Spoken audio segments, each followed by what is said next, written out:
हर रोज एक नई कहानी देखने के लिए चैनल को सब्सक्राइब करें और बेल आइकन दबाना ना भूलें। किशोर अपने घर के एक छोटे से शीशे में खुद को देखते हुए अपनी पत्नी विमला से बोलता है। बिमला, ओ बिमला, कहाँ हो जी? इस शीशे को जरा साफ तो कर दिया करो, धुंधला हो गया है, ठीक से दिखाई भी नहीं देता। ज्यादा ना हमारी सफाई पर सवाल मत उठाओ, तुम्हारे चश्मे में ही खराबी है। इतना पुराना चश्मा है, धुंधला नहीं दिखेगा तो क्या दिखेगा। हाँ, बात तो तुमने सही कही है, लेकिन इतने पैसे नहीं है मेरे पास कि मैं नया चश्मा ले सकूं। और इससे ना अभी ना बहुत साफ दिखता है, कम से कम 5-6 साल तो और चल ही जाएगा। उम्र भर चला लेना। अब शीशा निहार लिया हो तो आ जाओ, खाना खा लो, फिर फैक्ट्री भी जाना है। विमला के कहने पर किशोर खाना खाने बैठ जाता है और कुछ देर में खाना खाकर अपनी फैक्ट्री के लिए निकलता है। किशोर एक गरीब आदमी था।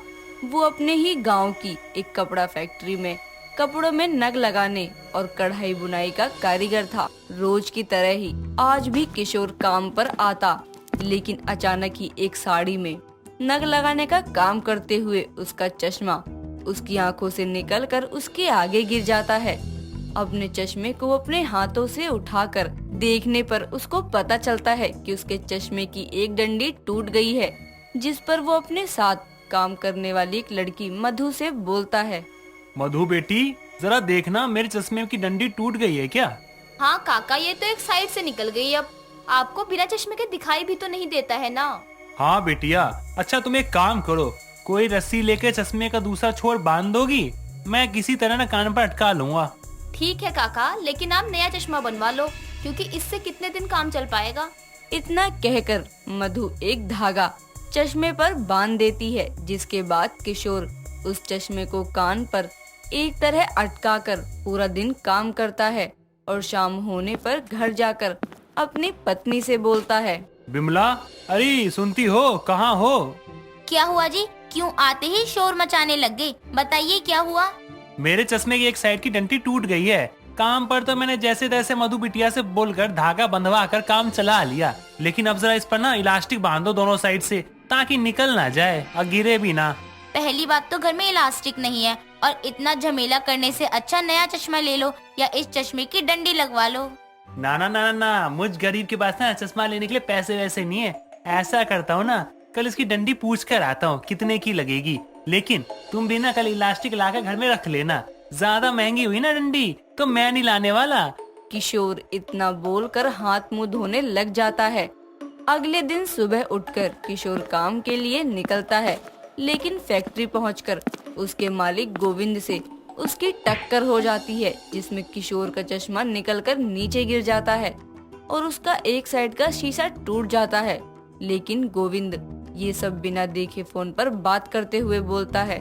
अरे काका, देख कर चला करो यार। अरे नहीं नहीं भाई, तुमको नहीं बोला। अच्छा, कल पेमेंट आ जाएगी ना? इतना बोलकर गोविंद वहाँ से चला जाता है। तो वहीं किशोर कमजोर आंखों से अपना टूटा चश्मा ढूंढने की कोशिश करता है।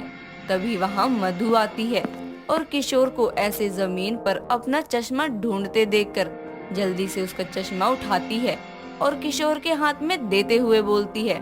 काका, आपका ये चश्मा तो टूट गया है, लेकिन कैसे टूटा ये? बेटा, मालिक से टक्कर हो गई थी। अच्छा, लेकिन अब क्या होगा? इसका शीशा तो एक साइड से निकल चुका है, ये तो जुड़ेगा भी नहीं। काका, एक काम करो, नया चश्मा ले ही लो। पैसे नहीं है तो मैं दे देती हूँ। अरे नहीं नहीं बिटिया, इतनी कमाई नहीं है तेरे काका के पास, और तेरे से लेकर ना तो कभी नहीं लगवाऊंगा मैं। एक काम करता हूँ, इसे ही जुड़वाने की कोशिश करता हूँ। अभी के लिए तो तू मुझे यही दे दे, इसमें एक साइड का तो शीशा लगा है ना, उसी साइड से काम चला लूंगा। मधु किशोर की बात मानकर उसको उसका चश्मा पहना देती है, लेकिन अब किशोर के चश्मे की डंडी के साथ साथ उसका एक साइड से शीशा भी निकल चुका था, जिस कारण बेचारे गरीब किशोर को काम करने में बहुत मुश्किल हो रही थी। फिर भी किसी तरह से वो उस दिन काम करता है और शाम को काम से घर जाते हुए एक चश्मे की दुकान पे जाकर वहाँ मौजूद लड़की से बोलता है। बेटी, तुम जरा मेरा चश्मा देखकर बता सकती हो कि इसे रिपेयर करवाने में कितना खर्चा आएगा? अंकल जी, ये चश्मा तो बहुत पुराने स्टाइल का है, ऐसा चश्मा तो अब कोई नहीं बनाता। आप ऐसा करिए ना, अपनी आंखों का चेकअप करवाकर नया चश्मा बनवा लीजिए। बेटी, नया चश्मा कितने में बनेगा? अंकल जी, देखिए, आंखों का चेकअप करवाने के बाद चश्मे का खर्चा जोड़ू तो सबसे सस्ता चश्मा बनवाने में कम से कम 3,000 रुपए का खर्चा आएगा। क्या 3,000? 5,000 की तनख्वाह में 3,000 का अगर चश्मा ले लूंगा मैं, इतना महंगा कैसे ले सकता हूँ मैं? ठीक है बेटा, मैं तुमको ना बाद में बताता हूँ। किशोर वहाँ से मुंह लटकाए घर चला जाता है, जहाँ विमला अपने पति के आने पर उसके चेहरे पर एक साइड से टूटा चश्मा देखकर वो बोलती है, ये क्या, ये तो और भी ज्यादा टूट गया। अरे आपने काम कैसे किया आज? बिना चश्मे के आप देख ही नहीं पाते हैं। पहले ही कहा था कि नया चश्मा बनवा लो। नया चश्मा ना पूछ के आए हैं, 3,000 का बन रहा है। बताओ इतने पैसे मुझ गरीब के पास कहाँ से आएंगे? आज सूरज होता तो अपने बाबा को यूं गरीबी में जिंदगी नहीं गुजारने देता, लेकिन क्या करें, भगवान ने हम गरीबों से हमारे इकलौता सहारा भी कुछ सालों पहले एक्सीडेंट में छीन लिया। लेकिन आप चिंता मत करो, मेरे पास एक अंगूठी है अपनी शादी की, उसको बेचकर आप चश्मा बनवा लो। नहीं नहीं नहीं नहीं, वो तुम्हारी माँ की अंगूठी है। अगर मैं उसको बेचूंगा ना तो मुझे पाप लगेगा, पाप। इसलिए ना मैं उसको नहीं बेचूंगा, कुछ दिन ऐसे ही काम चला लेता हूँ। अगर आगे जाके पैसे मिलेंगे ना, उसमें थोड़े से बचा के सस्ता वाला चश्मा ले लूंगा। बनवाने में तो बहुत पैसे लग रहे हैं ना। किशोर का चश्मा टूट गया था और बिना चश्मे के वो एक अंधे इंसान के भांति था। लेकिन पैसों की कमी के कारण वो अपना चश्मा नहीं जुड़वा पा रहा था और अब ऐसे ही अगले दिन टूटे चश्मे के साथ काम पर पहुंचते हुए रास्ते में एक मोटरसाइकिल से किशोर टकरा जाता है और उसके हाथ पैर पर खरोच आ जाती है।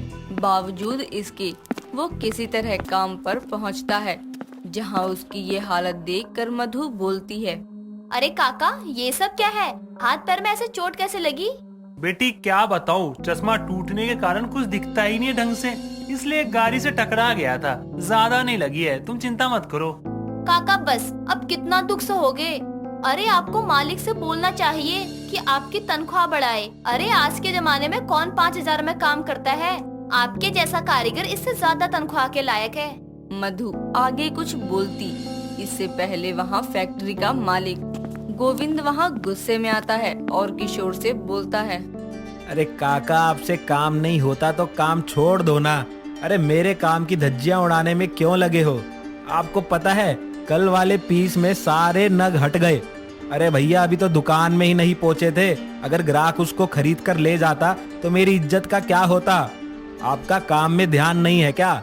बस मालिक, अरे उनसे गलती हुई है काम में, लेकिन ये इतने सालों से पहली बार है, और वो भी इसलिए क्योंकि उस दिन आपसे टकराने पर इनका चश्मा टूटकर गिर गया था और आप इनको इतनी तनख्वाह नहीं देते हैं कि ये अपना चश्मा जुड़वा पाए या नया ले पाए। अरे एक गरीब जो बस अपना घर चलाने के लिए आपके यहाँ इतने कम पैसे में काम करता है इतने समय से, उसकी उम्र का लिहाज नहीं सही, कम से कम उनके काम का तो लिहाज कर लेते। मधु बेटी चुप हो जाओ। मालिक ये ना बच्ची है, हाँ थोड़ी पागल सी है, नादान सी है। आप ना मुझे कल की तनख्वाह मत देना, मैं दोबारा सारी पीस बनवा दूंगा। और ना आप ना इस पर गुस्सा मत करना, बच्ची है बेचारी। अपने पिता की उम्र के इंसान को ऐसे देख कर ना इसको थोड़ा गुस्सा आ गया। काका बस करो। अरे आपकी कारीगरी की लोग तारीफ करते हैं, फिर भी आप दब के काम करते हैं। इतना अच्छा काम करने के बावजूद आपको अपना चश्मा बनवाने के लिए 1000 बार सोचना पड़ता है। बस बहुत बोल ली तुम, जाओ जाकर चुपचाप काम पर लगो। और काका आप चलो मेरे साथ जरा। मधु की बातें गोविंद के दिलो दिमाग पर असर करती हैं और वो किशोर को लेकर अपने एक बहुत अच्छे आई स्पेशलिस्ट डॉक्टर के पास जाता है, जहां वो पहले उसकी आंखें चेक करवाता है और फिर उसके लिए 2 चश्मे बनवाता है। कुछ देर इंतजार करके गोविंद को वो दोनों चश्मे बनकर मिल जाते हैं, जिसके बाद वो काका को चश्मे देते हुए बोलता है, काका मुझे माफ कर दो, मैंने इतने सालों से आपको इतने कम वेतन पर रखा है, ये जानते हुए भी कि आप कितना अच्छा काम कर रहे हैं। मुझे मेरी गलती सुधारने का मौका दो। ये चश्मे मेरी तरफ से हैं, 2 चश्मे इसलिए कि कभी गलती से एक टूट जाए तो आप दूसरे का इस्तेमाल कर लें, और मैं अब से आपका वेतन भी बढ़ा रहा हूँ। बेटा इतना कुछ करने की जरूरत नहीं थी आपको, मुझ गरीब का तो उस वेतन में भी गुजारा हो ही जाता है ना। अरे अब आप सिर्फ गुजारा नहीं करोगे, अच्छे से जिंदगी भी जियोगे। प्लीज काका मना मत करो। गोविंद की प्रार्थना को किशोर अस्वीकार नहीं कर पाता और दोनों चश्मे रख लेता है।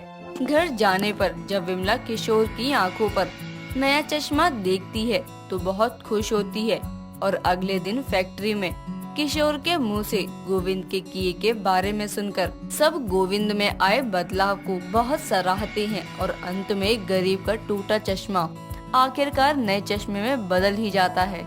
दोस्तों, अगर आपको ये कहानी पसंद आई तो इसे लाइक करें, शेयर करें और कमेंट करके बताएं कि कहानी में आपको सबसे अच्छा क्या लगा।